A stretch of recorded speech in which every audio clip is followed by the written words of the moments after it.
Coming up on Mayo Clinic Q&A.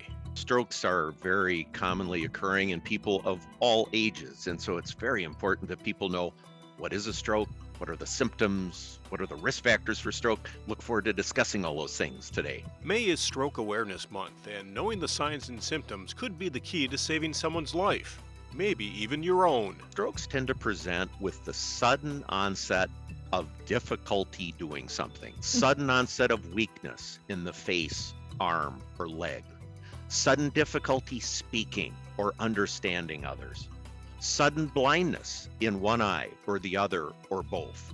So these sudden onset of symptoms, sudden onset of difficulty doing something. Welcome everyone to Mayo Clinic Q&A. I'm Dr. Helena Gazelka.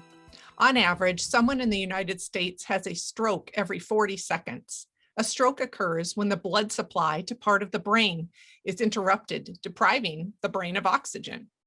It's important to recognize the warning signs of stroke because prompt treatment can minimize brain damage that can occur. So every moment is crucial.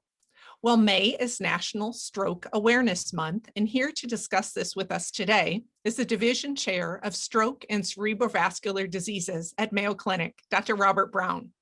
Bob, thank you for being here today. Delighted to be here. Thanks for inviting me. I think this is an incredibly common topic and occurrence that people should understand better than they do. Yeah, strokes are very commonly occurring in people of all ages. And so it's very important that people know what is a stroke, what are the symptoms, what are the risk factors for stroke. Look forward to discussing all those things today. So can you just describe for us first, Bob, what is it that we mean when we say the word stroke? What is happening? Well, there are two main types of stroke, both of which affect the brain.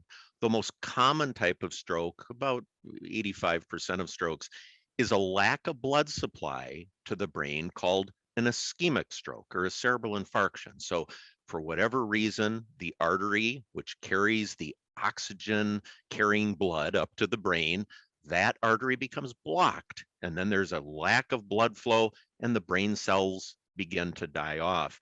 And then the other type of stroke, about 15% of all strokes, is what's called a hemorrhagic or a bleeding stroke, in which there's blood that spills outside of the artery into the brain tissue or surrounding the brain tissue.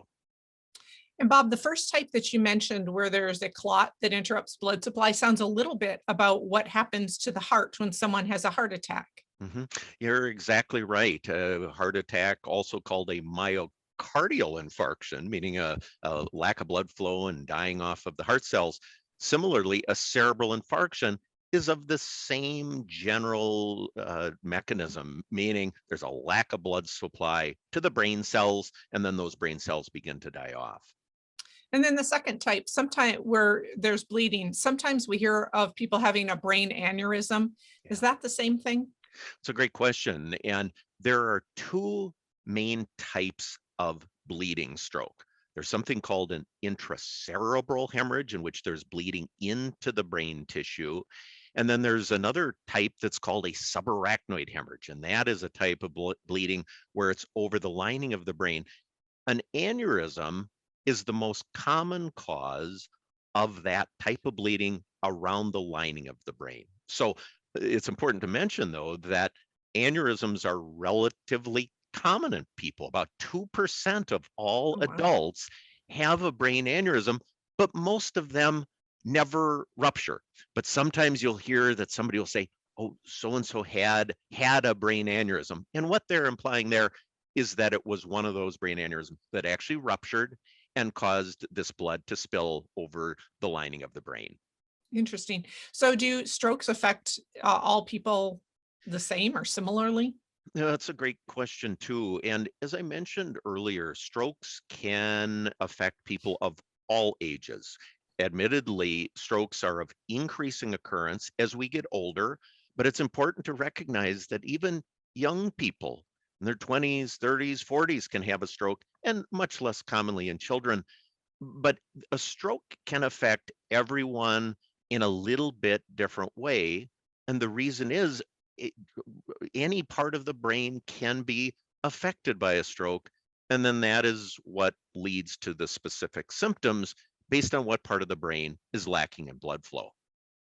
So I think we mentioned earlier that strokes can cause brain cells to actually die from either of those types of strokes. What Mhm. happens when brain cells die? Yeah. Well, as the blood flow is lacking to the brain, that is, that artery is blocked for whatever reason, those brain cells then are lacking in oxygen and can no longer function. And as they are struggling to function, eventually they die because they're just not able to get the oxygen they need. And once they stop receiving that oxygen, then you will begin to see the symptoms quickly evolving that relate to a stroke. If the brain cells die, are they rejuvenated or do they grow back? Well, unfortunately, the brain is one of those parts of the body that once the cells have died off, they cannot reactivate. They cannot come back to life after they've died off. But as we will talk about, there are ways with various therapies, physical therapy, occupational therapy, speech therapy, to help people who have had a deficit. But most importantly, if a person has a stroke, we need to act quickly to try to prevent those brain cells from dying off in the first place. Okay, speaking of acting quickly, in medicine, we often talk about the signs and symptoms of a disease or something or an occurrence. So, a sign being something that we as medical professionals could see or anyone else could see, and then a symptom being something that the patient experiences. What about signs and symptoms of stroke? Mhm. Well, strokes tend to present with the sudden onset of difficulty doing something. In other words, sudden onset of weakness in the face, arm, or leg, sudden difficulty speaking or understanding others, sudden blindness in one eye or the other or both, sudden difficulty walking, sudden numbness on one side of the body or the other, sudden headache, unlike anything somebody has ever had before. So these sudden onset of symptoms, sudden onset of difficulty doing something, this is the key symptoms that should be recognized. Supposing that one of our listeners is either experiencing signs and symptoms themselves or is with someone who is, what is the next step to Mhm. take? Well, most importantly, if those symptoms occur, call 911 and receive emergency medical care because there are emergency-based treatments that are available that can lessen the impact of a stroke. And I should mention that one way for our listeners today to remember the stroke symptoms is the FAST acronym, F-A-S-T. F standing for facial droop, A for arm weakness, S for speech slurring, and T, time. Time to call 911 and seek emergency medical care. So time is of the essence because you've explained that time it can make a difference on not only whether brain cells die, but also how extensive the injury is or how many brain cells die. So what kind of treatments are used for stroke when someone presents to the emergency department? Mhm. Well, when a person presents to the emergency room, what we will do is do a quick physical exam to clarify the nature of their difficulty. We'll do a CAT scan to clarify if there's any bleeding into the brain or if it appears to be a lack of blood supply stroke, an ischemic stroke. If it's one of those more common ischemic strokes, then we consider how can we get the blood started again? How blood flow started again? How can we get rid of that clot? We approach it in a couple different ways. Number one, we have clot busters, tissue plasminogen activator. It's a clot buster that we can give into the vein that can help to break up that clot that is blocking the blood flow and get the blood flow started again. And that's sometimes effective. Another specialized approach to treatment is an approach in which we actually advance a small plastic tube called a catheter from an artery down in the groin all the way up into the blockage, and we remove the blockage directly via this little catheter. And so interventional neuroradiologists, neurosurgeons, and some neurologists do that procedure in which we actually remove the clot directly from the artery. That is just sounds absolutely amazing. Well, it really is. And on occasion, you'll see somebody who has a severe difficulty, paralysis on one side of the body, inability to speak. We'll go up, have one of our colleagues remove that clot, and essentially immediately they're able to start moving. They're able to start speaking and understanding you. It's really remarkable what can sometimes occur. Bob, some of our listeners might have a question about imaging for stroke. So, we're all familiar with CT scans or CAT scans, which are essentially kind of fancy X-rays because they take a lot of X-rays and put them together. But an MRI we think of as sort of being a fancier test. Mhm. Why do you use a CT or CAT scan at first instead of an MRI? Well, it's a great question. And CAT scan tends to be available in virtually any emergency room. Even many very small hospitals in rural areas have a CAT scan available. And the key question, Helena, at the time they present to the emergency room is there any evidence of bleeding into the brain tissue? And is there already a stroke, a large stroke that we can see on the scan? So a CAT scan often can give us the information that we need, and then we can follow that up with an MRI scan in a more leisurely pace, if you will, outside of the emergency setting. I think one of the most frustrating things at times for patients and family members is this concept of prognosis. So how we know how much function someone will recover if they do lose function during a stroke. And it seems like when I'm seeing patients in the hospital and speaking to members of your team, that it's hard to determine that right away. How do you know about prognosis and how long does it take? Well, it's a great question too, and it can be difficult to say with certainty. Now, that said, there are several factors that we can consider, including what is the stroke or how does the stroke appear on the scan, whether it be CAT scan or MRI scan? What's the size of the stroke? But more importantly, what is the clinical exam? As we are examining our patients, what is the nature of their deficit when they present to the emergency room and after we've implemented any emergency treatment? What is the deficit at day 1 or day 2 or day 3?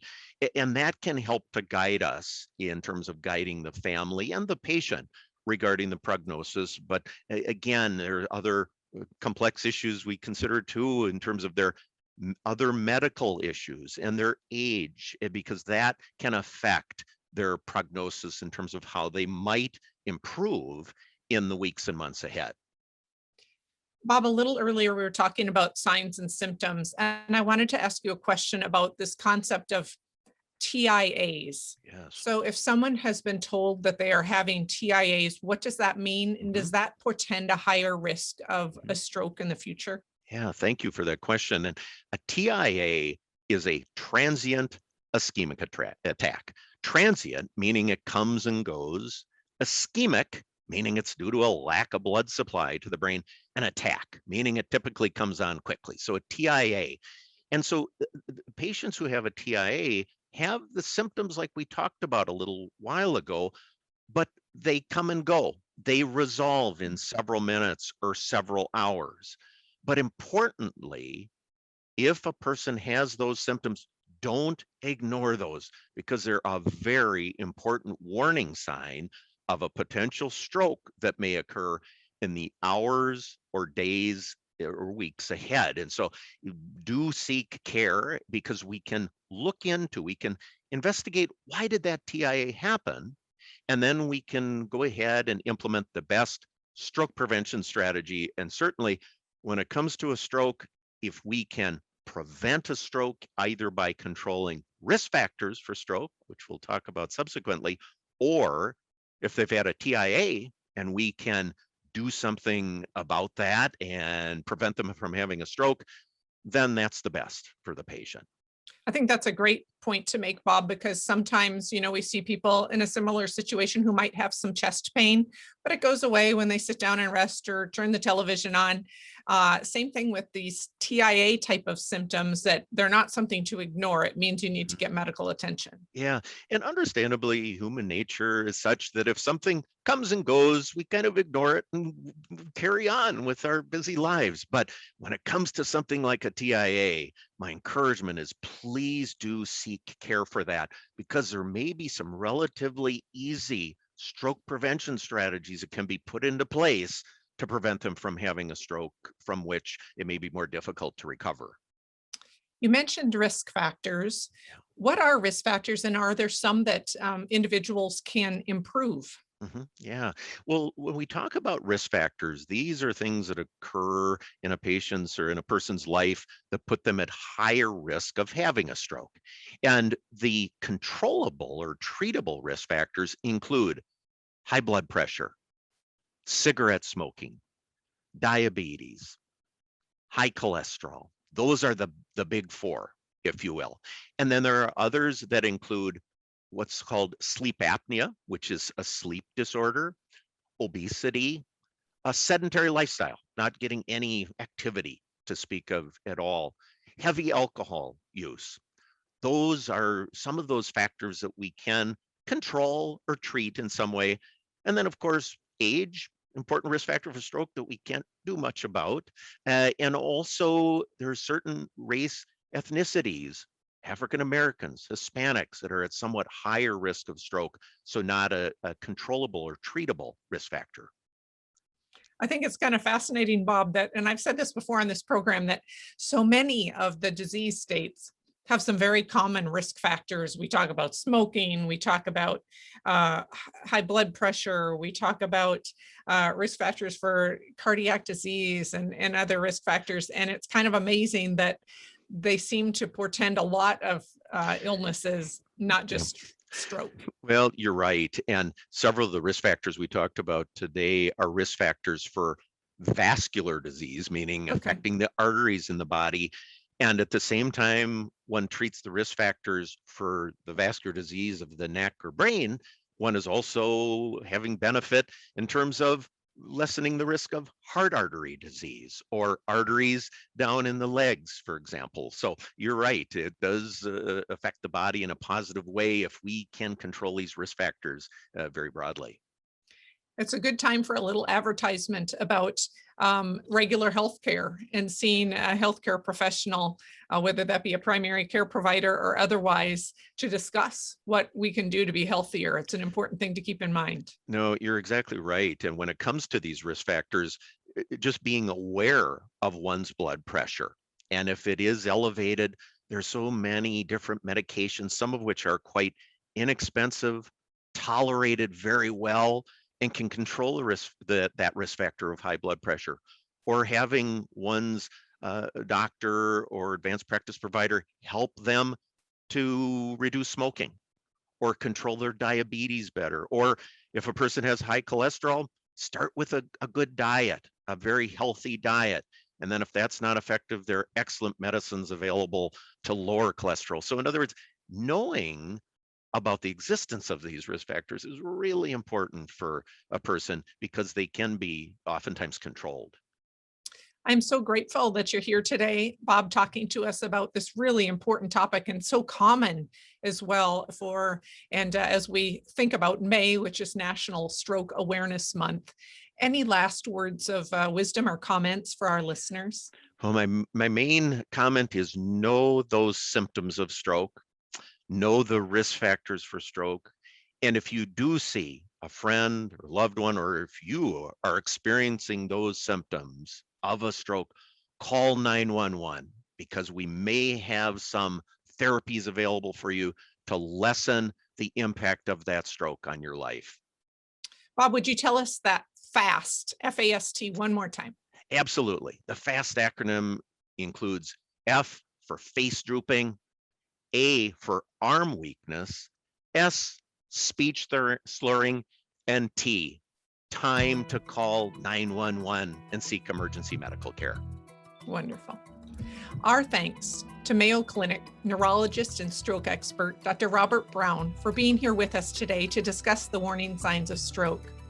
I hope that you've learned something. I know that I have, and we wish each of you a very wonderful day. Mayo Clinic Q&A is a production of the Mayo Clinic News Network and is available wherever you get and subscribe to your favorite podcasts.